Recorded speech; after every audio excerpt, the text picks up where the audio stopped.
अस्सलामुअलैकुम, this is me Fiza Riaz. Gen Z Speak में आपको वेलकम बोलेंगे। और जेंजी स्पीक में आपको पता है कि हम यूथ को इंगेज करते हैं और ख़ास तौर पर ऐसे इश्यूज जो कि डायरेक्टली यूथ को टारगेट करते हैं, हिट करते हैं, या उनकी पॉलिटिकल गुफ्तगू उनसे करते हैं। उनका परसेप्शन है क्या, वो किस तरीके से जो रिसेंट एक ग्लोबली एक चेंज आ रहा है। अफ़गानिस्तान ईरान वॉर चल रही है, अफ़गानिस्तान ने अचानक से हम पे स्ट्राइक्स कर दी हैं और फिर उसका हमने भरपूर जवाब दिया है।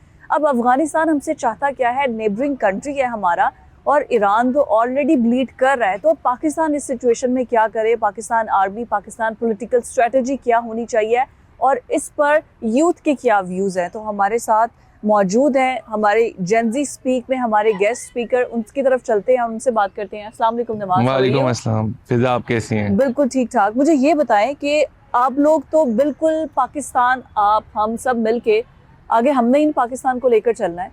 अब पाकिस्तान की सिचुएशन ऐसी है कि हम अफगानिस्तान से मुकाबला तो कर सकते हैं, लेकिन वो लोग जो कि अंदर से पाकिस्तान को कमज़ोर कर रहे हैं, और वो चीज़ें जो कि इंडिया और अफगानिस्तान नहीं कर रहा, वो हम उनको करके दे रहे हैं। कुछ ऐसे लोग भी तो यहाँ पर है, ऐसी प्रॉक्सीज, ऐसे प्रोपेगेंडा कर देते हैं जो कि उनके लिए बहुत आसान कर देता है। सो एज अ यूथ आप किस तरीके से इस पूरी जो इंटरनेशनल रजीम चेंज हो रही है उसको कंज्यूम कर रहे हैं?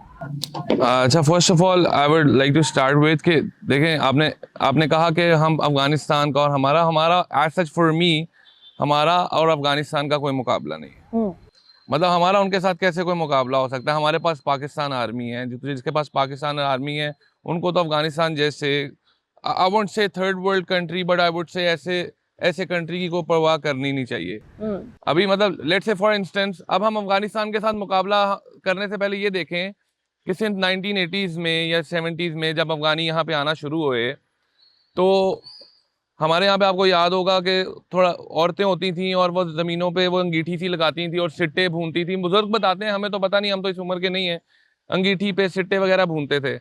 तो हमने बड़े ही प्यार से और बड़े ही खलूस के साथ वो सारा कुछ उनको दे दिया, और आज आप देखेंगे आपको जितने नज़र आते हैं ये पठान वगैरह ये सिट्टे करते। सिमिलरली झुग्गियों का बहुत ट्रेंड हुआ करता था, अब ऐसा जितना ज़्यादा नहीं है। तो औरतें वगैरह कचरा उठाती थी, वही उनका रोजगार था।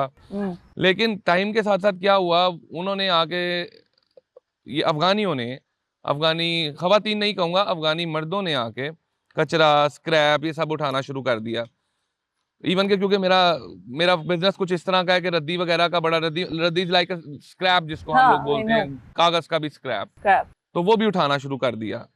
तो हमारे उनकी वजह से हमारे यहाँ पे मांगने की भी रेशो बढ़ गई। तो इसका भी जिम्मेदार अफगानी है, क्योंकि हमारे सारे कामों पे तो उन्होंने कब्जा कर लिया, और हमने बड़ी खूबसूरती और बड़ा दिल करके, पंजाबी लोग हैं ना, हमने तो उनको वेलकम किया कि अब कपड़े की मार्केट में अफगानिस्तान घुस गया है। अब फिर इसके साथ साथ अगर ट्रांसपोर्ट में देखें तो आपको अफगानी नजर आते हैं। हमने इतनी देर उनको रखा, मेहमान नवाजी की, और उसका बदला हमें क्या मिला?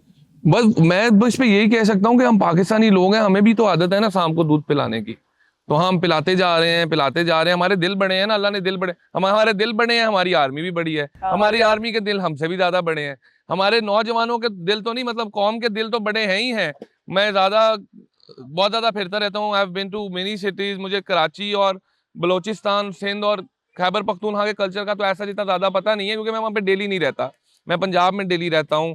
पंजाब के लोग, आप भी पंजाबी हैं, हम लोग खुले दिल के लोग हैं, वेलकम करते हैं। और हमसे ज्यादा खुले दिल की हमारी आर्मी है, वो हमसे ज्यादा वेलकम करती है। तो ये जानते वो भी हैं कि ये सांप है, लेकिन उनको आदत होती है ना कुछ लोगों को शाम को दूध पिलाने की, तो बस वो पिलाई जा रहे हैं और देख रहे हैं कि शायद कभी तो इंसान के बच्चे बनेंगे। लेकिन अब ये जो रिसेंट मामला बन गए हैं, आर्मी को भी शायद रियलाइज हो गया है कि ये इंसानियत के भी दायरे से बाहर जाते रह रहे हैं, तो इनको फिर किसी ना किसी तरह तो समझाना है। अब ये देखिए, हमारी फौज मजबूत है तो हम इतने अच्छे तरीके से उनको जवाब दे रहे हैं, वरना उनका जब दिल करता है वो आते हैं कहीं ना किसी चौकी पे अटैक करते हैं, किसी ना किसी सिविलियन एम्बुलेंस हो गए, कहीं कोई मुसाफिर जा रहे हैं तो उनको टारगेट किया और मार के वो दफा दूर कहीं हो जाते हैं। फिर हमारी फौज ही है ना जो उनके ठिकानों को जाके तबाह करती है। करंट सिचुएशन को देखें तो ऐसा हो तो रहा है, लेकिन इंशाल्लाह ताला, अल्लाह ताला खैर करे, ये कब तक ज्यादा देर तो चलेगा नहीं। पाकिस्तान आर्मी ने इनको गर्दन से दबोच ही लेना है, आज नहीं, कल नहीं, परसों नहीं, और 4-5-6 दिन की बात है।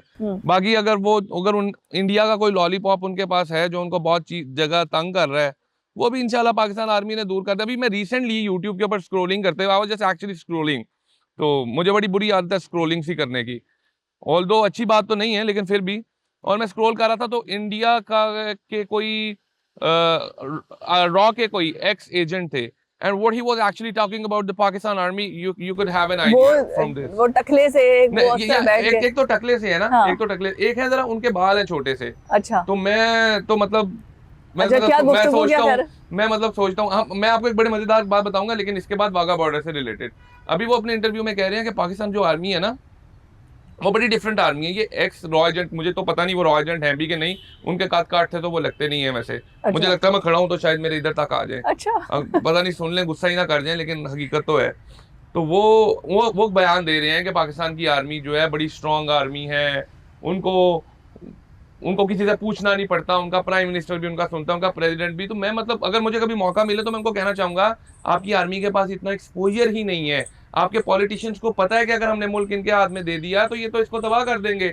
हमारी आर्मी का आपकी आर्मी का मुकाबला नहीं बनता, नहीं आप अपने बनता। मुंह से मान रहे हैं। अरे भाई आप राफेल टेक्नोलॉजी ले आए, एडवांस टेक्नोलॉजी, लेकिन क्या किया, हम उस टेक्नोलॉजी को यूज तो नहीं कर रहे थे, लेकिन हमने फिर भी गिरा दी। अब आप मानेंगे या ना हाँ माने? नहीं माने, क्यों नहीं मानेंगे, हम क्यों नहीं मानेंगे। इंडिया वाले मानते नहीं है ना। इंडिया वो उन्होंने नाम मानने की कसम खा ली है।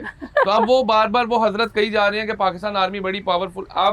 आप अपने मैं तो उनको कहता हूं कि आप ओपन फोरम रखें, आप अपने इंडिया के भी चीफ ऑफ आर्मी स्टाफ को इनवाइट करें और हमारे Pakistan chief of army staff को भी इनवाइट करें, एक ओपन कॉन्वर्सेशन रखें ताकि दुनिया को पता लगे आपका एक्सपोजर किस लेवल का है, हमारा एक्सपोजर किस लेवल का है। जैसे जनरल मुशर्रफ गए थे वहां पे, जनरल मुशर्रफ उड़ा के रख दिया आप था। किसी को भी उठा लें, आप जब उनके जनरल के इंटरव्यू देखा करें, वो बोलते हैं पहले तो वो ऐसे होते हैं, हाँ। उनको यही नहीं पता कि कैमरे के सामने पोस्चर क्या देना है। मतलब ये एक बड़ी बेसिक सी सेंस है ना। हाँ। अब वो शायद मुझे भी ना पता हो, लेकिन मेरा काम नहीं है, लेकिन क्योंकि मैंने तो मीडिया पे नहीं आना ना, आप अपनी कंट्री को रिप्रेजेंट कर रहे हैं, आप जनरल हैं, आपको कम से कम ये तो पता होना चाहिए। आप बोल रहे हैं ऐसे ऐसे कर रहे हैं तो मतलब आपका एक्सपोजर ही नहीं है यार। आप हमारे जनरल को देखें इंटरव्यू देते हुए, अहमद शरीफ साहब को देखा है? अहमद शरीफ साहब को देखें, उन्होंने कहा है नहीं आप मिलके आ जाएं। हाँ। तो मैं तो कहूंगा उन्होंने गलत कहा है, मिलके ना आए, आप 3-4 और साथ लेके आए, तो उनको भी निपट लेंगे। दिल तो लगा लेना पाकिस्तान आर्मी का, मतलब उनको मजा तो आए कुछ करने में। अच्छा तो अभी आप 2 जितने आएंगे, फिर लॉलीपॉप लेके आएंगे, फिर लॉलीपॉप लेके वापस चले जाएंगे। तो मेरा तो मशवरा, आप इसराइल को भी साथ मिलाएं, आप इंडिया अफगानिस्तान आप तो हैं ही इकट्ठे, और 2-4 अपने साथ पकड़ लें और फिर जरा मिलजुल के आए, तो हम अच्छा मुकाबला देखना चाहते हैं। बिल्कुल ठीक है। अच्छा वाघा बॉर्डर की आप बता रहे थे कोई हाँ जी, स्टोरी? वाघा बॉर्डर। अच्छा आप देखें, थोड़ा सा फनी है, मतलब अब हम किसी को मजाक तो नहीं करना चाहते। अब मुझे आपका तो जाहिर आप जाती ही रही होंगी वाघा बॉर्डर, मैं तो बड़ा शौकीन हूँ जाने का, और यू वोंट बिलीव इट कि मैं बड़ा इमोशनल आदमी इस मामले में, मैं रो पड़ता हूँ। अच्छा वो फ्रंट सीट पे परेड, बैठ, अच्छा वैसे I वो don't know देख why. के वो गूज़बम्स होते हैं, और वो देख के जैसे जीवे जीवे पाकिस्तान नारे लग रहे होते हैं। I start crying like a child. हाँ। ठीक है, तो I didn't have control on myself whenever I go there. So I was sitting in the front row. Luckily I was invited by some of my relative. तो हम लोग बैठ के देखते हैं, और जब मैं देख रहा हूँ, अच्छा मैंने एक बड़ी मजेदार चीज नोटिस की, आपने देखा होगा गेट के ऊपर जाते हैं हमारे जवान, शलवार कमीज पहनी हुई, पग पहनी हुई है, मूछें पहनी हुई, पता चलता है कुछ 6-6.5 फुट का कोई पाकिस्तानी मौला जट आ रहा है। हाँ। मतलब पता लगता है। अभी मैं सामने का देख रहा हूँ कि हमारा पाकिस्तानी जवान जो है ना, अब वो ऊपर जाके तो नीचे पाँव से नीचे कर रहा है, काफी आवाज आ रही है। Yes. आप समझेगी कि मैं बात को एग्जैचुरेट कर रहा हूँ, मैंने अपनी आंखों से देखा बैठे हुए, जब उसने नीचे पाँव मारा है ना, तो इंडिया का जवान एकदम ऐसे हुआ है, हिल गया। मतलब उसे कुछ हुआ है कि कोई करंट आने लगा है। नहीं वो पता है, धक धक आपको फील होती है, बेस फील होती है, यही तो गन गरज है। आप यकीन करें, मैं छोटे छोटे से तो होते हैं, और मैं रो भी रहा था साथ, मेरी आंखों से मतलब दारों कतार आंसू अपने आप अब मुझे नहीं पता वो क्यों निकल रहे थे, बस निकल रहे थे, और मैं उन्हें कंट्रोल नहीं कर पा रहा था।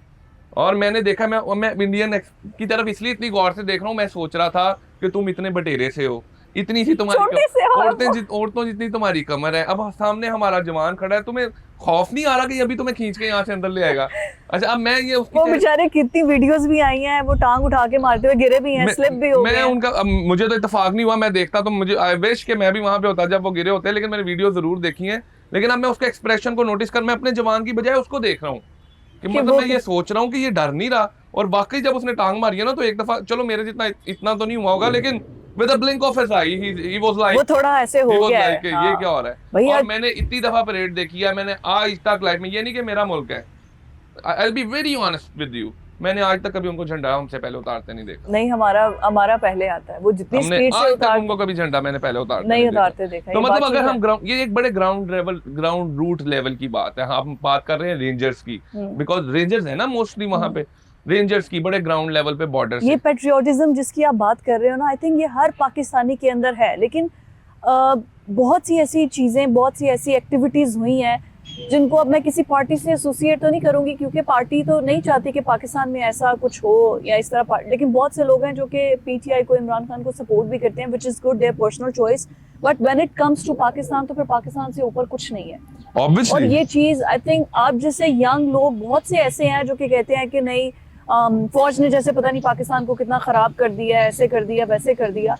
अब अगर हमसे कोई इसराइल हमारी तरफ नहीं आंख उठा के देख रहा है, या अमेरिका सोच रहा है कि पाकिस्तान को बना के रखनी है, it's just because of the power politics ना, वरना हमारे पास अगर न्यूक्लियर ना होता तो शायद हम पे भी, लेकिन हम 9 मई जैसे वाकयात करके हम उन्हीं को कमजोर कर रहे हैं।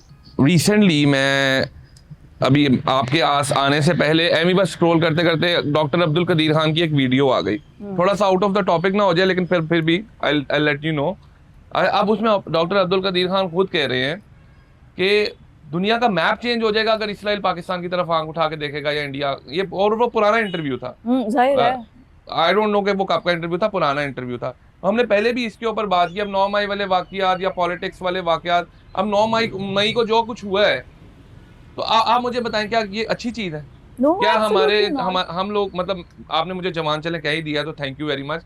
अब हम जवान सारे मिलके अब ये कुछ करेंगे, हम उसी के खिलाफ, ये तो ऐसी बात होगी ना कि आप अपने बेटा बड़ा हो के बाप के खिलाफ चला गया, या बेटा थोड़ा सा उड़ने लग गया तो वो बाप के खिलाफ चला गया। अभी आप मुझे बताएं कि क्या 9 मई में जितने जवान आए थे, अभी अगर ईरान वाली सिचुएशन हमारी बन जाए, खुदा ना खास्ता जो कि इंशाल्लाह ताला बन नहीं सकती, हम ईरान नहीं है। yes. मैं इस बात के ऊपर मेरा बड़ा ईमान है। हम वो लोग हैं कि हमारी पाकिस्तान आर्मी तो बड़ी दूर की बात है, मैं कहता हूँ इसराइल और अफगानिस्तान आ जाएं, इंडिया मिलके इकट्ठे आ जाएं, ये सिर्फ पंजाब से ही नौजवान निकलेंगे और यकीन करें आपको खा पी जाएंगे। मैं मजाक नहीं कर रहा, आपके साथ बड़े जज्बाती लोग हैं हम लोग, ऐसे ही है। आप खुद पंजाबी हैं, बल्कि आपको पता ही होगा हम कितने जज्बाती हैं। तो ये जब 9 मई का जिन्होंने किस्सा किया है, मैं तो उनको पाकिस्तानी भी नहीं कहूंगा, मतलब जिन्होंने 9 मई का किस्सा किया, या तो तुम इतने जवान हो तो तुम ऐसे करो, आ जाओ बॉर्डर्स के ऊपर। हाँ। पाकिस्तान आर्मी पीछे बैठ जाती है। हाँ। तुमने इतनी आगे तोड़फोड़ की है, माशाल्लाह इतनी ताकतें हैं तुम में, बॉर्डर के ऊपर लड़ाई क्यों नहीं करते आके? नहीं, ट्राई करके देख लो, तब हम ट्विटर पे करेंगे। तो मैं उन नौजवानों की बात नहीं कर रहा हरगिज भी जो 9 मई के वाकये के अंदर शामिल थे, मैं उन नौजवानों की बात कर रहा हूँ जो अपने घरों में जरूर बैठे हुए हैं, लेकिन इस चीज का अज़म रखते हैं कि अगर कभी मुल्क को जरूरत पड़ गई तो अपने घरों से निकलेंगे। यहाँ तक कि मुझे लगता है हमारे घर की तो खवातीन भी निकलेंगी। अच्छा, ये जो इमरान खान के और ये जो बाकी सपोर्टर्स हैं, ये जाहिर है, मैं जैसे पहले बात कर रही थी कि ये चाहते हैं कि वो बाहर आए और वही है जो कि पाकिस्तान को एक मजबूत बना सकता है। लेकिन फिर 9 मई वाले वाकयात भी ऐसे होते हैं जिसकी एक छाप हमारी सियासत में एक बहुत बुरी भी है, लेकिन बहुत से लोग उसको डिफेंड भी करते हैं कि वो ठीक है। तो आपके दोस्त यार या बाकी स्कूल कॉलेज या जहाँ बिजनेस करते हैं, उन लोगों का क्या पॉइंट ऑफ व्यू है एज अ होल, अगर हम सोसाइटी की बात करें? पहले तो मैं अपने पॉइंट ऑफ व्यू की बात करूंगा। Even if I talk about my self, मैं भी इमरान खान साहब को सपोर्ट करता हूँ, मैं भी उनकी आइडियोलॉजी को, उनके मिशन को, उनके विजन को सपोर्ट करता हूँ, लेकिन बट दैट डजंट मीन कि आप इस तरह पाक फौज के खिलाफ जाके जो 9 मई वाला वाकया हुआ है, तो मैं नहीं समझता कि ये कोई अच्छी चीज़ है, या हमने किसी को बाहर इंटरनेशनल फोरम्स पे किसी को अच्छा मैसेज दिया है। मैंने फिर अगेन वही कहूँगा, इमरान खान अपनी जगह, लेकिन वो मुल्क से, फौज से ऊपर नहीं हो सकते। इमरान खान साहब एक बंदा इतनी लाखों की फौज से ऊपर नहीं हो सकता। वो फौज जो हमारे लिए जाने कुर्बान कर रही है रोज। आप मुझे बताएं, अल्लाह खुदा ना खास्ता, मेरे अपने घर में, आपकी बात नहीं करता, let's talk about my self, my family, मेरे घर का कोई छोटा सा बच्चा राह चलते हुए किसी, अल्लाह खुदा ना खास्ता, खुदा ना बॉम्ब ब्लास्ट में चला जाए तो मुझे कितनी तकलीफ होगी। ये मुझे अकेले को तकलीफ नहीं, मेरे पूरे खानदान की तकलीफ है। तो वो फौजी जिनके घर के रोज जाते हैं, वो सेक्रीफाइस कर सकते हैं, खान साहब या मियाँ साहब कर सकते हैं वो सेक्रीफाइस। मैं बल्कि खुद इमरान खान का सपोर्टर हूँ, मैं चाहता हूँ वो बाहर आए, वो मुल्क के लिए कुछ करें, हमारे ही मुल्क का फायदा है। लेकिन इसका मतलब हरगिज नहीं है कि इमरान खान साहब पाकिस्तान आर्मी से ऊपर हो सकते हैं। इमरान खान साहब देश अपने बच्चों को खड़ा कर सकते हैं बॉर्डर के ऊपर। इमरान खान साहब की बेगम जो है वो आ सकती है, वो तो मैडम नूरजहान की तरह नगमे भी नहीं गा सकती कि कहीं गोला मुझे ना आके लग जाए। तो ये कैसे मैं मान लूं कि ऑल्दो मैं इमरान खान को, अभी आप शायद आपके इंटरव्यू के बाद लोग कहें कि नहीं नहीं फिजा आपने मुझे कोई पैसे तो नहीं दिए ये बोलने के, मैं अपनी मर्जी से बोल रहा हूँ ना, आप मुझे कुछ दे सकती हैं और ना मैं आपसे लूंगा, लेकिन बात जो सच है मैं तो वही करूंगा कि पाकिस्तान आर्मी से ऊपर नहीं हो सकती। जो लोग अपनी जान सेक्रीफाइस कर रहे हैं, अपनी जान दांव पे लगा रहे हैं, तो एक बंदा कुर्सी पे बैठ के कैसे उनका मुकाबला कर सकता है? अच्छा, ये भी तो है कि गुड तालिबान बैड तालिबान, अफगानिस्तान के अंदर केपीके वाले उनको बड़ा सपोर्ट करते हैं और वो कहते हैं कि ये अच्छे तालिबान है, टेबल टॉक होनी चाहिए। पीटीआई का ये भी बहुत बड़ा स्टांस रहा है। सो आपको ऐसा लगता है कि उनके साथ टेबल टॉक होनी चाहिए जिस जिस जिस नहज तक वो पहुंच चुके हैं? अभी अगर हम जनरल जियाउल हक साहब के दौर से लेके अभी तक देखें तो हम टेबल टॉक कर करके इन हालातों तक पहुंच आए हैं। अभी तक हम टेबल टॉक ही कर रहे हैं, अभी तक हमने उनको कौन सा गोला मार दी है? हम टेबल टॉक ही कर रहे हैं, अभी तक कौन सा हम टेबल टॉक नहीं कर रहे। ये अब जो थोड़े से हालात पैदा हुए हैं, ये अब हुए हैं जनरल जियाउल हक साहब के दौर से लेके जनरल, या if I am not wrong, general Zia के दौर से लेके अब आसिम मुनीर साहब का टेन्योर आ गया। तो अभी तक हम टेबल टॉक ही कर रहे थे और हम हर टेबल टॉक के बाद जलील होते हैं, हम हर टेबल टॉक के बाद जलील होते हैं, क्योंकि सांप है। मैंने आपको पहले भी बताया, हम सांप को दूध पिला रहे हैं और पिलाई जा रहे हैं, पिलाई जा रहे हैं। अब जाहिर है हमने भी तो देखना है कि सांप बाज ही नहीं आ रहा, तो इससे बेहतर है गर्दन ही काट दो। अभी तो हमने गर्दन काटी नहीं तो ये चीख रहे हैं, अभी तो उन्होंने दुम से पकड़ा तो चीखने लगे हैं। अभी आप आगे आगे देखें इन्होंने और मजीद कितना चीखना है। मतलब एज अ यूथ आपको ऐसा लगता है कि अफगानिस्तान के साथ जो अभी हो रहा है, हमारे बॉर्डर्स क्लोज हैं उनके साथ, लेकिन हम रिटेलिएट कर रहे हैं और एयर स्ट्राइक्स भी हो रही हैं, तो ये जो हो रहा है पाक फौज और पाकिस्तान की करंट पॉलिटिकल जो रिजीम है, ये सही दुरुस्त फैसला ले रही है एज अ फॉरेन डिप्लोमेसी देखते हुए? पूरी सपोर्ट है? बिल्कुल बिल्कुल, पाकिस्तान का स्टांस बिल्कुल ठीक है।